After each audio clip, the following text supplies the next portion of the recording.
दुकान पर बैठा है, दुकान नहीं चल रही, ग्राहक भी नहीं आया, आंख में आंसू भर रहे हैं।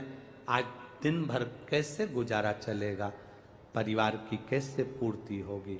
उस समय पर मेरा दुकान पर बैठे हुए एक एक भाई से निवेदन है, उस समय पर रोना नहीं है, दुखी नहीं होना है। उस समय पर गादी पर बैठकर श्री शिवाय नमस्तुभ्यम, हम तो आप लोगों से कहते रहे हैं और आज फिर कह रहे हैं। मेरा जिन जिन के व्यापार चलते हैं, जिन जिन की दुकान चलती है, उन माताओं के निवेदन है कि आप अपने शंकर भगवान के मंदिर में जब जल चढ़ाने जाओ, थोड़ा सा जल कटोरी में या उस लोटे में लेकर आया करो। वो जल एक छोटी सी डब्बी रख लो, एक डब्बी पति के हाथ में जल भरकर दे दिया करो। दुकान पर जब प्रवेश करो ना, तो थोड़ा सा जल छीट देना, मेरा बाबा स्वयं आएगा कार्य कर। वो डब्बी अगर पति लाने में भूल गया तो 2-3 डब्बी रख लो, इतनी सी। लोग तो संक्रांति पे तो बांटते ही हैं इतनी सी डब्बियाँ, तो वो डब्बी अपने कब काम आएगी। वो इतनी सी डब्बी किसी काम की तो रहती नहीं, उसको जल भरने के लिए रख लो। पति को बैग में पन्नी में बांध के दे दी, ये झोला ले जा रहे हो तुम, कागज ले जाते हो, मोबाइल ले जाते हो, सामान ले जाते हो, दुकान का सारा सामान ले जाते हो, तो ये डब्बी में जल भी ले जाओ। अंदर जब जाओ, भूल भी जाओ तो कोई बात नहीं, डब्बी में जल अगर दुकान के अंदर भी चले गया तो तुम्हारा कल्याण निश्चितता है। वो चलाएगा, वो देख ले, मेरा शिव तुम्हारे साथ है। ना कराएं आपने धूप छोड़ी ना छोड़ी वो पता नहीं, गाय को रोटी दी ना दी, स्वान को भोजन दिया ना दिया, कौवे को भोजन दिया ना दिया, चलेगा। पर जिस दिन अमावस्या के दिन पितृपक्ष समाप्त हो, उस दिन प्रदोष काल में, प्रदोष के समय पर, प्रदोष काल में शाम के समय पर जाकर किसी भी नदी, तालाब, बावड़ी, कुआं, कहीं ना कहीं जो आपके पास में हो, वहां पर एक घी का दिया, बत्ती का मुंह दक्षिण की ओर कर कर अवश्य जला कर जाना। सारे पितृदोष समाप्त हो जाएगा, सारा पितृदोष समाप्त। अमावस्या के दिन किसी भी जलाशय के पास में, नदी, तालाब, बावड़ी, कुआं, जो आपके शहर में, आपके गांव में, आपके नगर में हो, वहां जाकर लगा दे। अगर नदी, तालाब, बावड़ी, कुआं नहीं है तो पीपल का वृक्ष हो या बेलपत्री का वृक्ष हो या बट का वृक्ष हो, उसके नीचे लगा दो प्रदोष काल में। पर अमावस्या के दिन लगाएं जरूर। क्यों? क्योंकि अमावस्या 16 दिन तक पितृ मृत्यु लोक में आने के बाद में भोजन ग्रहण करते हैं। अमावस्या के दिन पितृ शाम के समय प्रदोष काल में शंकर भगवान का नाम जाप कर कर नदी, तालाब, बावड़ी पर पानी पीने जाते हैं। वहां से जल का आचमन कर कर पितृ अपने लोक को चले जाते हैं प्रदोष काल के समय पर। इसलिए प्रदोष काल में जलाशय के पास में, बावड़ी, कुआं, नदी, तालाब के किनारे पर दिया लगाया जाता है दक्षिण की ओर मुख कर कर बत्ती का, तो पितृ आशीर्वाद देते हुए जाते हैं कि फलो फूलो, आगे बढ़ो, उन्नति करो, तरक्की करो। ये पितरों का आशीर्वाद रहता है, पितरों का वर रहता है। आप देंगे उसको मिलेगा, कुछ करा ना करा। फिर अमावस्या के दिन, जिस दिन पितृपक्ष समाप्त हो, उस दिन दिया दक्षिण की ओर बाती का मुख कर कर लगा। महाराज कभी प्रयास करा करो, जब एकांत में कोई शंकर का शरीर मिले, एकांत में अगर कहीं आप कहीं जा रहे हो और एकांत में शिव का शरीर मिले, तो शरीर का एकांत में जो शंकर का शरीर मिलता है, उसके सम्मुख में बैठकर आप कुछ 2 मिनट बैठकर श्री शिवाय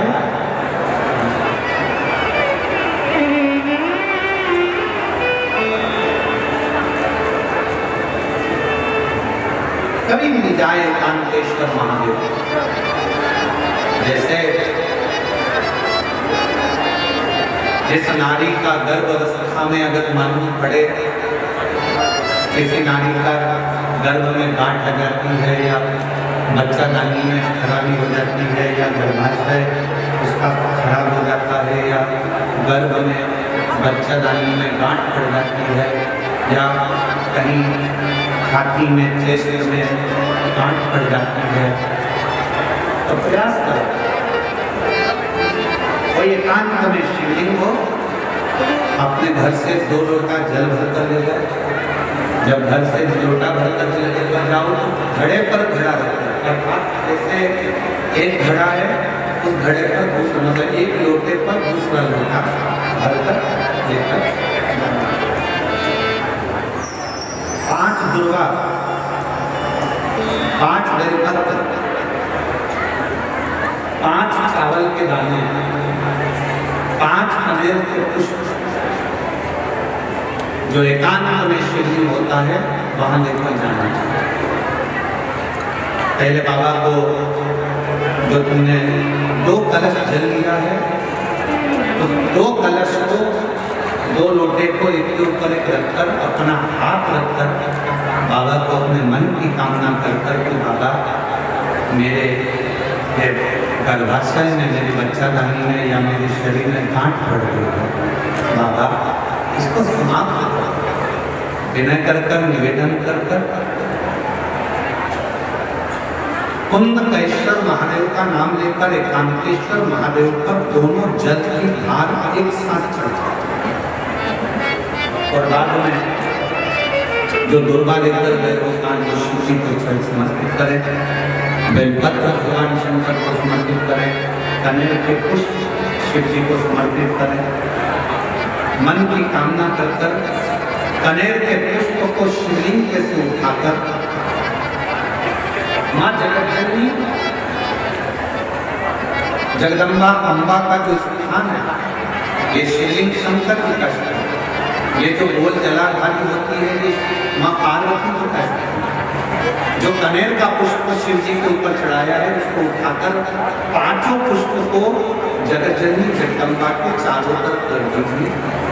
दुर्वा को उतार कर अशोक सुंदरी वाली जगह पर रख दीजिए और बेलपत्र को अपनी हथेली में रखकर शिव जी से प्रार्थना करो कि मेरे गर्भाशय में या मेरे शरीर में हम कहाँ बाबा इसे बेनती कर कर दुर्गा को उठा लो, चावल के दाने वहीं चढ़ा के रख दो शिवलिंग के ऊपर और दुर्गा बेलपत्र लेकर घर जाओ। 5 दिन तक सुबह एक दुर्गा, शाम के समय बेलपत्र प्रदोष काल में चबा चबा कर खाना प्रारंभ करो। 5 दिन के बाद 15 दिन इंतजार कर कर वापिस जांच कराओ, धीरे धीरे गठान करना प्रारंभ करो।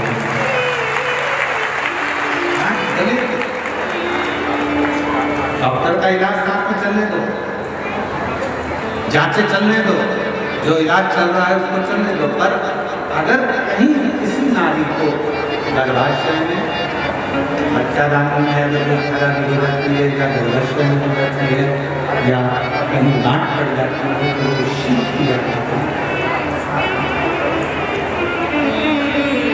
जिस व्यक्ति से आपका स्नेह होता है आप उसके खिलाफ कुछ भी सुन नहीं सकते, आप उसके खिलाफ कुछ नहीं सुन सकते, क्योंकि आपका प्रेम उसके प्रति हो गया, आपका स्नेह उसके प्रति हो गया। आप कैसे सुन? जितनी मेरी जीजियां बैठी हैं, जितने मेरे जीजा बैठे हैं, जितनी मेरी माताएं बैठी हैं, जितने मेरे भाई बैठे हैं, जितने मेरे जीजा बैठे हैं, जितने मेरे बुजुर्ग माता पिता बैठे हैं, आप सब जरा विचार कर कर बताना, एक बेटा कोई गलती करता है और लोग आकर बता देते हैं। एक बेटा गलती करता है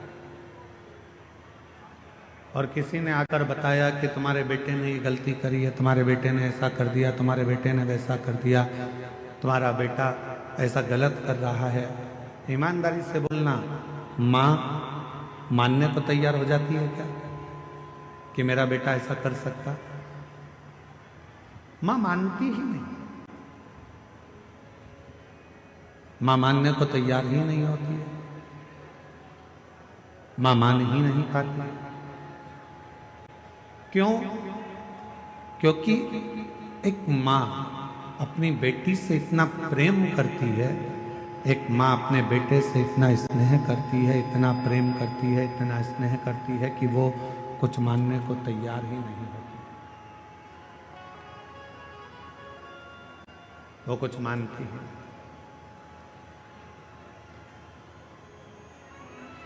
प्रेम जब बहुत ज्यादा मात्रा में बढ़ जाता है, स्नेह बढ़ जाता है, तो हमें अवगुण नजर नहीं आते, हम उसमें केवल गुण ही देखते हैं।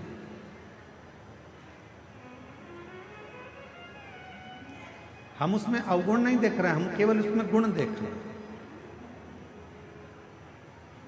हम आपसे एक बात पूछें, जरा उत्तर दें। तुम्हारे लड़के की शादी पक्की हुई, जिस लड़की को तुम देख कर आए हो, लड़के के लिए पसंद कर कर आए हो, उसमें तुम्हें बहुत सारे गुण नजर आते हैं। आते से कहते गुरुजी इतनी अच्छी लड़की है, एकदम बढ़िया, दिखने में भी सुंदर है, एजुकेशन अच्छी है, पढ़ाई अच्छी है, हाइट पर्सनालिटी अच्छी है, बोलने चालने में अच्छी है, वो सब तरह से श्रेष्ठ है।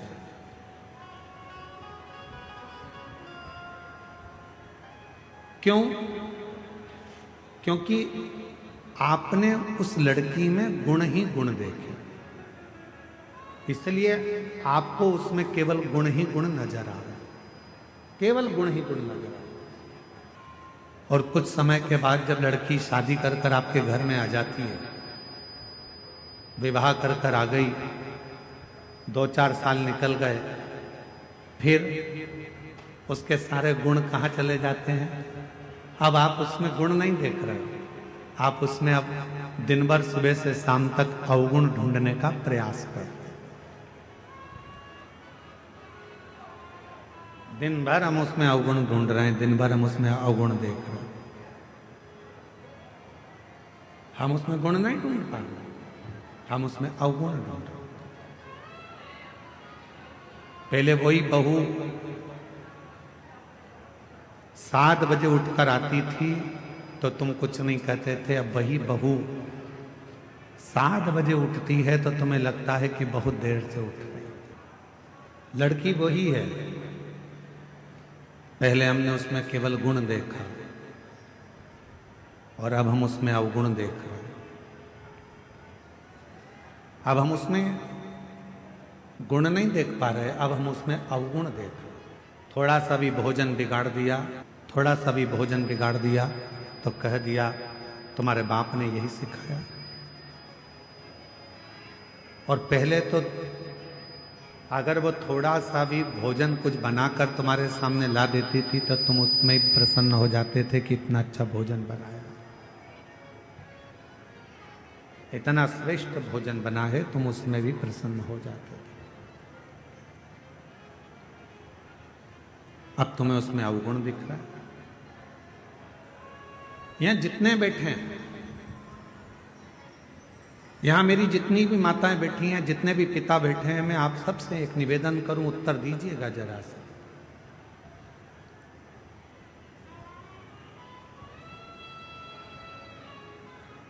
तुम्हारा दामाद, तुम्हारी बेटी का पति तुम्हारी बेटी को घुमाने लेकर जाए तो तुम्हें कैसा लगेगा? अच्छा लगेगा कि बुरा लगेगा? जम के तो बोलो, अच्छा लगेगा। पड़ोसी से कहोगे इतना अच्छा दामाद मिला है, मेरी बेटी को खूब घुमाता, खूब घुमाता। और अगर वही काम तुम्हारा बेटा करे और तुम्हारी बहू को घुमाने ले जाए तो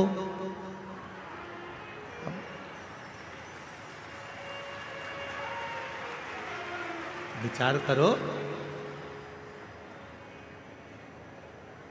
दामाद बेटी को अगर सोने की, तुम्हारी बेटी को सोने की रकम दामाद दिलाए तो मेरा दामाद हीरा है। अभी दिवाली पर उसने मेरी बेटी को सोने का हार दिलाया, रानी हार दिलाया। और वही काम तुम्हारा बेटा करे और तुम्हारी बहू को सोने का हार दिला दे तो तुम्हारा भगोने जैसा मुंह हो जाए। जैसे तुम्हारी बेटी है वैसे ही तुम्हारी बहू भी तो किसी की बेटी है, वो भी तो बेटी है।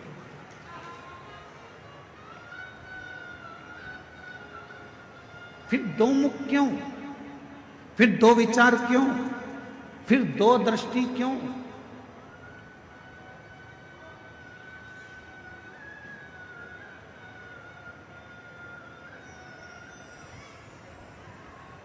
गणेश जी की कितनी धर्म पत्नियां हैं? जम के बोलो जरा। दो। क्या नाम है? सिद्धि।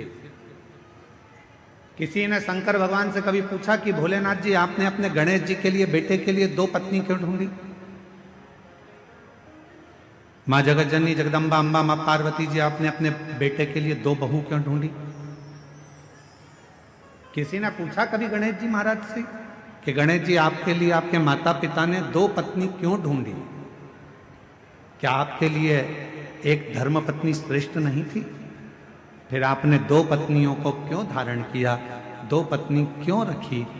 तो कोई देव अधिदेव महादेव से पूछे तो देव अधिदेव महादेव एक बात कहते हैं कि मैंने अपने पुत्र गणेश के लिए दो पत्नियां इसलिए ढूंढी हैं क्योंकि गणेश जी को बुद्धि का देव कहा जाता है, और बुद्धि कभी भी इधर उधर भटके ना। दोनों ओर अगर बुद्धि जाए भी तो दोनों ओर रिद्धि और सिद्धि होना चाहिए, दोनों ओर बुद्धि को संभालने के लिए।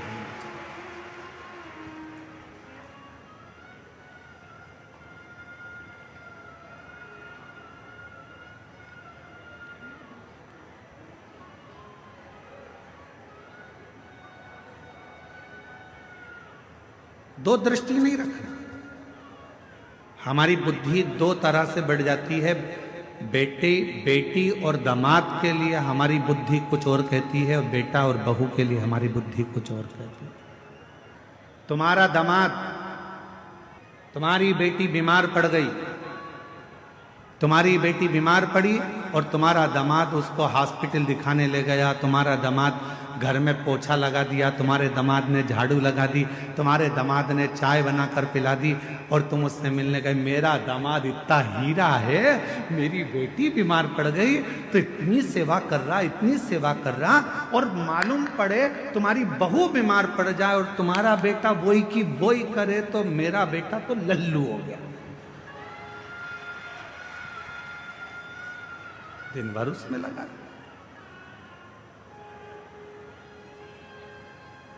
दिन भर। दो बुद्धि नहीं चाहिए। रिद्धि सिद्धि के दाता गजानन तुम्हें सबसे पहले हमारा नमस्कार है।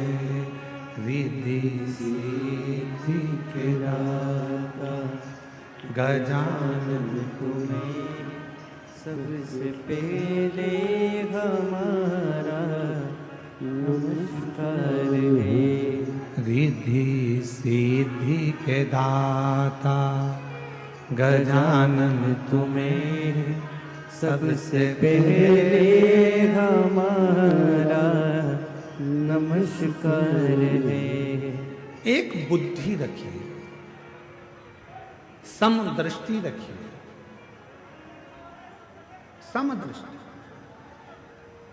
बेटी बीमार पड़ गई, चिंता लग गई, मेरी बेटी 3 दिन से बीमार है, मेरी बेटी ने कुछ नहीं खाया। बहू बीमार पड़ गई, ढोंग कर रही है।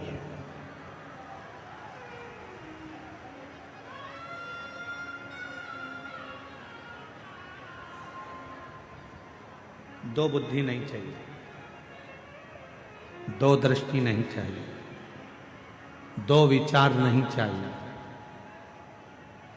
एक मन, एक बुद्धि, एक चित्त, एक विचार, समभाव होना चाहिए। समभाव। जब हमारी जिंदगी में हम समता का भाव रखेंगे तब हमारे जीवन में देव अधिदेव महादेव कृपा करना प्रारंभ कर देंगे और हमारी जिंदगी को श्रेष्ठ